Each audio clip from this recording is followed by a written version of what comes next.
તો જૂનાગઢ જિલ્લા વિકાસ અધિકારીનું સરપંચો સામે આકરું વલણ સામે આવ્યું અને ગ્રામ પંચાયતનો ડેડ સ્ટોકનો માલ સામાન હસ્તાંતરણ કરવા આદેશ કરાયો। ડેડ સ્ટોકના માલ સામાનનો અંગત ઉપયોગ કરશો તો કાર્યવાહી થશે અને પૂર્વ સરપંચોને તમામ માલ સામાન હાલના સરપંચોને સોંપવાનો આદેશ કરાયો। 5 દિવસમાં તપાસ અને અહેવાલ રજૂ કરવા માટે સૂચના અપાઈ। જૂનાગઢ ડીડીઓ વિરુદ્ધ સરપંચોનો આક્રોશ છે। જિલ્લા વિકાસ અધિકારીના આદેશથી સરપંચ યુનિયનમાં રોષ છે। સરપંચ યુનિયન ડીડીઓ સામે લડી લેવાના મૂડમાં છે। 16 એપ્રિલે સરપંચ યુનિયન ડીડીઓ વિરુદ્ધ આવેદનપત્ર આપશે।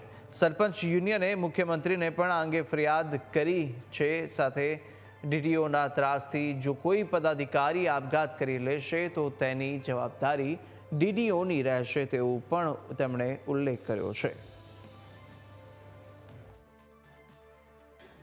સરપંચશ્રીઓ, સૌ યુનિયનના મંડળના સૌ કર્મચારી મિત્રો, અમારા તાલુકાના સૌ સદસ્યશ્રીઓ, જિલ્લાના સૌ સદસ્યશ્રીઓ અમને આમાં સહકાર આપે, સરપંચ યુનિયનને સહકાર આપી અને આ લોકશાહી દેશની અંદર પોતે પોતાની વાત રજૂ કરી શકે એવો માહોલ ઊભો કરી આ માત્ર ને માત્ર એક જૂનાગઢ જિલ્લા પૂરતી વાત છે। તો આ યુનિયન અને આંદોલન આખા ગુજરાતમાં ન ફેલાય એના માટે આઈબી વિભાગ, એસપી સાહેબ અને કલેક્ટર સાહેબ ખાસ સતર્ક રહે અને સતર્ક રહીને આ ડીડીઓના મનસ્વીવર્તનના એમની ચેમ્બરની અંદર પણ એમના કેમેરા ચેક કરે અને એમના મારફત અપાતી વખતો વખતની સૂચનાઓ પણ ચેક કરે એવી મારી નમ્ર વિનંતી છે।